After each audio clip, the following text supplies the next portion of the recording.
নমস্কার বন্ধুরা, এই হাতে এঠো। তো ওই জন্য এরমভাবে বললাম। ছোটদের ভালোবাসা আর বড়দের প্রণাম জানিয়ে আমি এখন খেতে বসবো। এই যে দারুণ দারুণ খাবার আছে। তো এনটি ওয়ার্ল্ড চ্যানেলে এই ভিডিওটা দেবো আমি। তো এনটি ওয়ার্ল্ড চ্যানেলে তোমাদের সবাইকে অনেক অনেক ভালোবাসা আর অনেক অনেক শুভেচ্ছা জানিয়ে আগামীকাল থেকে পুজো শুরু হবে। দাঁড়া, একটা শরীর দিয়ে একটু দেখতে খারাপ লাগছে। আগামীকাল মনে হয় পঞ্চমী হবে, মনে হয়, জানি না। কাল তো মনে হয় 7 তারিখ। 7 তারিখে কী পড়েছে খেয়াল নেই গো, সরি। তো যাই হোক, এখানে আগামীকাল থেকে মনে হয় মাইক টাইক বাজা শুরু হয়ে যাবে। ওই জন্যই আরও বলছি যে আগামীকাল থেকে পুজো শুরু হয়ে যাবে। তাই ভাবলাম আজকে রাতে একটা ভিডিও করে রাখি এনটি ওয়ার্ল্ডের জন্য। তো কত রাতে, আর কালকে তো 12টার আগে তো লাইভে আসা যাবেই না যদি এনটি ওয়ার্ল্ডে লাইভে আসি। তো ভাবলাম এখন রাত্রিবেলায় খেতে খেতে তোমাদের সঙ্গে একটু গল্প করি আর খাওয়াটাও হয়ে যাক আর আমার একটা ভিডিও হয়ে থাকুক। কারণ আমাদের তো খুব পয়সার লোক, বুঝতেই পারছো। পয়সা না হলে খাবো কী করে? পয়সা যদি না ইনকাম করি, ভিডিও বানিয়ে সোশ্যাল মিডিয়া থেকে যদি চলেই যায়, তাহলে আমাদের তো দিন চলবে না। আমাদের তো আর হাজব্যান্ডও নেই, আর বাবা মা কেউ টাকা রেখেও যায়নি, জমি জমা সম্পত্তিও রেখে যায়নি। আমাদের তো নিজেদের এইভাবে বিক্রি করে নিজেদের দৈনন্দিন লাইফস্টাইলের ব্লগ দেখিয়ে তবে ইনকাম হবে, তবে গিয়ে এই রান্না করে খেতে পারবো। এটাই তো আমাদের জীবন। ভগবান এইভাবেই আমাদেরকে মানে অন্ন জুটাচ্ছে, আর কি করা যাবে বলো। তো তোমরা যারা ভালোবেসে দেখো তাদের জন্য অনেক অনেক ঈশ্বরের কাছে প্রার্থনা করি তোমরা সবাই খুব ভালো থেকো। কি বলবো বলো, কিচ্ছু বলার নেই। যেটা বলার কথা সেইটা বলি আগে। তো তার আগে দেখিয়ে দিই তোমাদের কি দিয়ে খাচ্ছি। এই যে দেখতে পারবে তোমরা, দাঁড়াও ক্যামেরাটা নিচু করেই দেখাই, তারপরে আবার সব ঘুরিয়ে দেবো। এই দেখো, গরম গরম না, এখন অবশ্য ঠান্ডা হয়ে গেছে।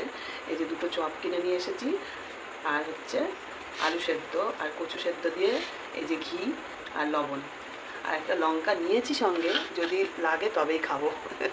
একটা লঙ্কা নিয়েছি, দেখো ঘি দিয়ে ভাতটা মেখেছি, তো তো সঙ্গে একটা লঙ্কা রেখেছি, যদি লাগে নেব, না লাগলে নেব না, এটা হলো কথা।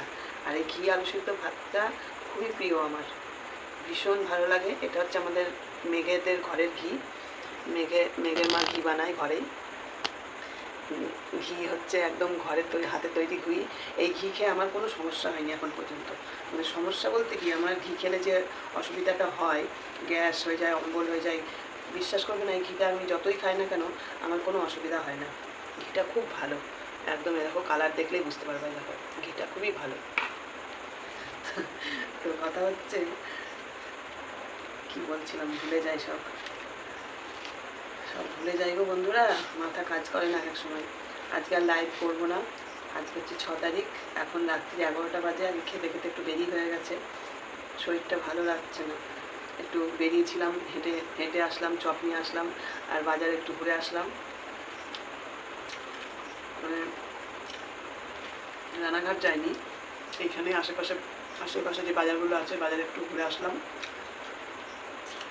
দেখলাম জামা কাপড় কি বিক্রি হচ্ছে।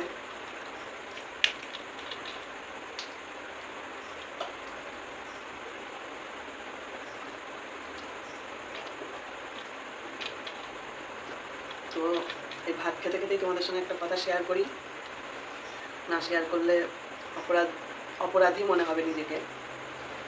সেটা হচ্ছে, এই ভিডিওটা তোমরা কবে পাবে জানি না। শামিমা চৌধুরী লন্ডন থেকে প্রত্যেক বছরের মতো এবছরেও টাকা পাঠিয়েছে। আজকেই কিছু টাকা পাঠিয়েছে আমাকে। তো সেটা দিয়ে আমাকে সিঞ্জিনিকে, তারপরে বন্যার ছেলে মেয়েকে, বৃষ্টিকে, মেঘকে, সবাইকে জামা কাপড় কিনে দিতে বলেছে। বিশাল একটা দায়িত্ব দিয়ে দিয়েছে, বুঝলে বন্ধুরা। তো আমি কীভাবে কিনবো জানি না। আমি তো আবার কেনাকাটায় খুব পারদর্শী। তো আমার মাথায় হেডেক চলে আসলো এখন, যে আমি কবে কিনবো, কবে সবার হাতে পৌঁছাতে পারবো এগুলো।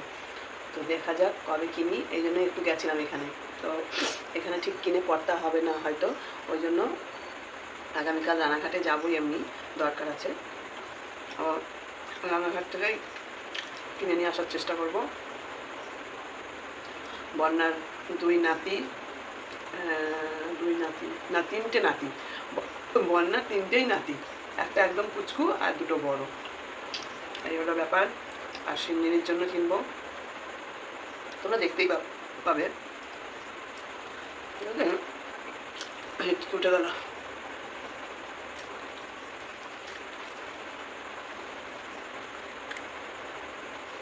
আজকে লাইভে আসবো না বলে ভাবলাম তাহলে একটা ভিডিও করে রাখি, কারণ এই ভিডিওটা পরে কাজে লাগবে। এরপরে মাইক বাজা শুরু হলে কীভাবে যে আমি ভিডিও দেবো জানি না। আজকে এখনও মাইক বাজেনি, তার জন্য ভিডিওটা করে নিচ্ছি। মেন কথাটা আগে বলে নিই, নাহলে পরে ভুলে যাব। তোমরা অনেকেই কি বলবো এমন কমেন্ট করছো, বা ইউটিউবে অনেক দিদি ভাইরা বা বোনেরা বা ভাইজি বলো, মানে বয়সে ছোট বলো, যেই বলো না কেন, অনেকেই অনেক ভিডিও নামাচ্ছ। অনেকে এসে আমাকে বলছে যে অমুক এই ভিডিও করেছে, তমুক সেই ভিডিও করেছে। তো যে যা করছো করো, আমার কোনো আপত্তি নেই। আমি একটা কথা বলি, সেদিন যখন আমার মেয়ের সঙ্গে আমার বাজারে দেখা হয়েছিল, তো ও আমি এর আগেও বলেছি মনে হয়, আবারও বলছি, এটাতে ডিস্টার্ব করছে। ও এই দিকে মুখ করেছিল, এইভাবে ও এই দিকে মুখ করেছিল, আর আমি এই পাশ দিয়ে যাচ্ছিলাম, ঠিক আছে, ওর ডান পাশ দিয়ে যাচ্ছিলাম। আর ওরা দুজনেই এইভাবে বাঁ দিকে মুখ করে দোকানদারের সঙ্গে কথা বলছিল। আর আমি এই পাশ দিয়ে যাওয়ার সময় আমার মেয়েকে জাস্ট এরকম টাচ করে সোজা চলে গেছি, মানে অনেকটা দূরে চলে গিয়ে পেছন ফিরে তাকালাম, ঠিক আছে।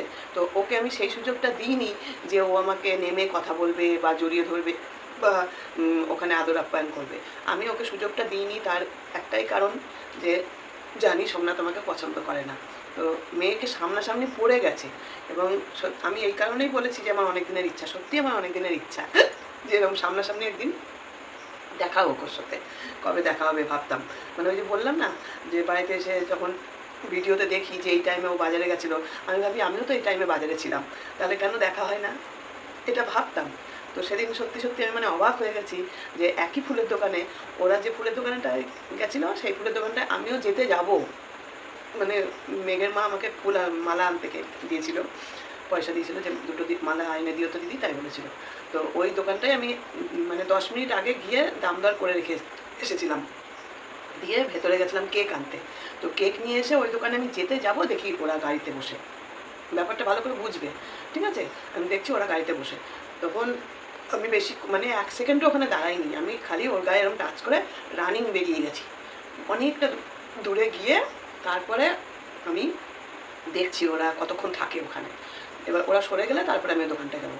তো এখানে আমার মেয়েও আমাকে ভুল বুঝছে, ভুল বুঝে আমাকে হোয়াটসঅ্যাপে অনেক মানে অভিমান জানাচ্ছে যে তুমি এইটা কাজটা কি ঠিক করলে। তো ওর এই মানে মেসেজটা আমার মনে হচ্ছে ও মনে হয় বুঝতে পারেনি যে সেদিনকে ওকে আমি টাচ করেছিলাম। তাহলে এখানে ওর দোষটা কোথায়? তোমরা যে অনেকেই কমেন্ট করছো তোমার সঙ্গে দেখা হলো, তোমাকে দেখলো, তা ও জড়িয়ে ধরলো না, কথা বললো না। তো তোমাদের এই ভুলটা, আমার ভিডিওটা বড় হলেও কিছু করার নেই, তোমাদের এই ভুলটা ভাঙানোর জন্যই আমার এই ভিডিওটা করা, ঠিক আছে। আমি মানে রানিংয়ে বেরিয়ে গেছি অনেকটা দূরে। আর তোমরা তো জানো কি না জানি না, ওর একটু চোখের সমস্যা আছে, একটু মানে ভালোই সমস্যা আছে, দেখো তো চশমা পরে। আমার মনে হচ্ছে ও আমাকে যে হোয়াটসঅ্যাপে মেসেজ করেছে তার থেকে আমার মনে হচ্ছে যে ও আমাকে সেদিন বুঝতে পারেনি যে এটা মা ছিল। ও ভেবেছে যে মা আমাকে এইভাবে আমি মাকে দেখলামই না, জানলামই না, মা মিথ্যে কথা বলছেও ভাবতে পারে। কিন্তু মানে এরকম সামনাসামনি একদম ওরা এই দিকে মুখ করেছিল, আর আমি ওদের ডান পাশ দিয়ে ছুঁয়ে বেরিয়ে গেছি রানিংয়ে। তারপরে ওখানে ধরো অত মানুষের ভিড় ভাট্টা, তারপরে টোটো চলছে, হ্যাঁ, একদম জিএনপি সিটি রোডের মানে জিআরপি গেটের সামনে ঘটনাটা, ওখানটায় তোমরা যারা রানাঘাটে থাকো তারা বুঝতে পারবে। তো এই হচ্ছে ব্যাপার। তো এই যে বাজে তোমরা অনেক অনেক রকম মন্তব্য করছো, তাতে মন্দিরে আমাকে ভুল বুঝছে যে মা কেন এই ভিডিওটা করে বললো যে মা আমাকে স্পষ্ট করেছে আর আমি মাকে কথা বলিনি বা মাকে জড়িয়ে ধরিনি বা গাড়ি থেকে নামিনি। ও হয়তো এইটা ভেবেছে যে কোনো পাবলিক, কোনো সাবস্ক্রাইবার, কোনো ভিউয়ার্স, ওর সঙ্গে তো রাস্তায় কতজনারই দেখা হয়, ও হয়তো এইটা ভেবেছে, না হলেও আমাকে হোয়াটসঅ্যাপে এরকম মন্তব্য করতো না, বুঝলে। তো তোমাদের ভুলটা ভাঙানোর আমার দরকার ছিল। আমার যেটা মনে হলো, দেখেছো হেঁচকি হচ্ছে, প্লিজ একটু মানিয়ে নিও, এই শুকনো ভাত খেতে গেলেই আমার হেঁচকি হয়। তো খেতে বসে তোমাদের সঙ্গে একটু গল্প শেয়ার করলাম। 11-12 মিনিট হতে চললো ভিডিওটা। কি বলবো, মানুষের একটু ভুল বোঝাবুঝির জন্য অনেক কিছু হয়ে যেতে পারে, সামান্য ভুল বোঝাবুঝির জন্য মানুষের অনেক কিছু হতে পারে, বুঝেছো। তো তো বেশ কদিন ধরেই মেয়ে আমার উপর একটু অভিমান করে আছে ওই ভিডিওটা করার জন্য। আমাকে এটাও বলেছে যে তোমার ভিডিওতে এসে লোকে আমাকে বাজে কমেন্ট করছে, তোমার খুব ভালো লাগছে তো, আমাকে এটাও বলেছে। তোমরা কি চাও আমি এতদিন পরে আমার মেয়েটার সঙ্গে এইটুকু কথা বলে শান্তি পাই, সেটাও বন্ধ হয়ে যাক বলো? তার জন্যই আজকে আমি তোমাদের ভুলটা ভাঙিয়ে দিলাম, কারণ ওর কথাতে আমি যা মনে হলো তাতে ও বুঝতে পারেনি যে ওকে কে টাচ করেছে, বুঝলে? এটা একদম আমি 100% শিওর। নাহলে আমাকে এই মেসেজটা করতো না যে মা তুমি এই ভিডিওটা করে কি ঠিক করলে, এই থাম্বনেলটা দিয়ে কি ঠিক করলে, তাই দিয়েছে। তাহলে এবার কী বলবো বলো? তার মানে বোঝা যাচ্ছে যে ও বুঝতে পারিনি যে এটা আমি ছিলাম, ওকে যে টাচ করেছিলাম সেটা আমি ছিলাম। এই হলো ব্যাপার।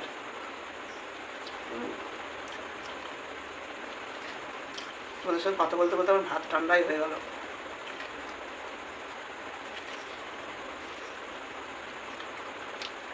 এই চপটপ এই ধরনের খাবার গরম গরমই ভালো লাগে।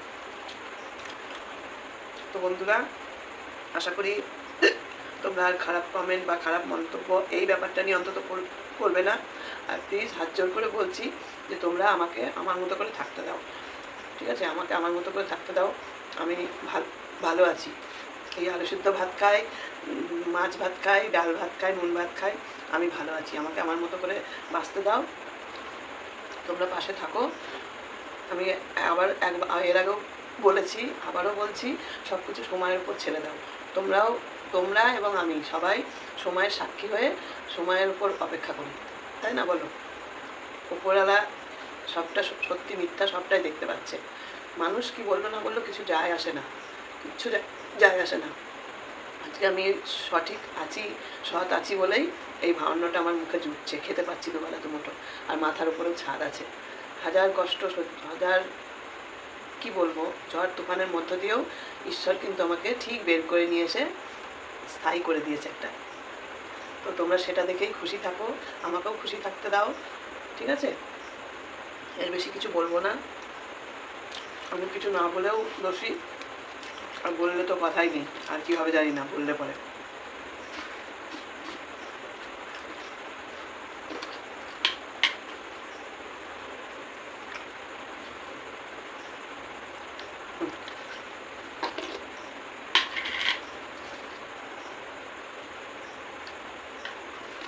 আজকে সকালে সিঞ্জিনিকে ফোন করেছিলাম কেমন আছে না আছে জানার জন্য। সিঞ্জিনি বলছে আসো আমি আসো তাই হচ্ছে। আমার কোথাও যেতে ইচ্ছা করে না এখন আর। ইচ্ছা করে না বলতে, এক তো নেটের সমস্যা, তারপরে আমার যা পায়ের অবস্থা, তাতে আমার রেস্টে থাকলেই ভালো লাগে, ভালো হচ্ছে আর কি দেখছি। এখন অনেকটা মানে কম বলতে কি, যন্ত্রণাটা মাঝখানে খুব বেড়েছিল, কিন্তু এখন অনেকটা কম আছে। এই রেস্টে থাকলে নিজের একা সংসারে কাজ টুকটুক করে করি, না করি, খাই না খাই, রান্না করতে পারলে খাই, না হলে হোটেলে গিয়ে খেয়ে আসি, এই ঠিক আছে। বেশি দৌড়ঝাঁপ করাটা মনে হয় আমার উচিত হবে না শরীরের পক্ষে। তো সেইখানে দাঁড়িয়ে যদি কেউ আমাকে ভুল ভাবে, ভুল বোঝে, আমার কিছু করার নেই। এখন আমার ঘরে থাকাই ভালো, কারণ শরীরের অবস্থা ভালো না, পাটাও মানে বেশি হাঁটাচলা করলে পায়েও ব্যথাটা বেড়ে যায় দেখি। বেশি হাঁটাচলা করলে পায়ের ব্যথাটাও বেড়ে যায়, ওই জন্য ঘরে থাকতেই পছন্দ করব বেশি, ঠিক আছে? তবে হ্যাঁ, স্বামীমা যে দায়িত্বটা দিয়েছে আমাকে, গিফটগুলো তো পৌঁছতেই হবে। এবার দেখা যাক কবে কীভাবে গিফটগুলো পৌঁছে, গিফট তো আমাকে দিতেই হবে। স্বামীমা ব্যালেন্স পাঠিয়েছে বলে কথা। স্বামীমা গত বছরও 8,000 টাকা, হ্যাঁ গত বছর তোমাদের দাদুভাইকে আর আমাকে টাকা পাঠিয়েছিল একসাথে, একটা বছর হয়ে গেল আবার। স্বামীমাকে অনেক অনেক আশীর্বাদ। এইভাবেই মানুষের পাশে থাকো, গরিবের পাশে থাকো। আমরা তো তোমাদের দয়ায় বেঁচে আছি, বলো কি বলবো বলো?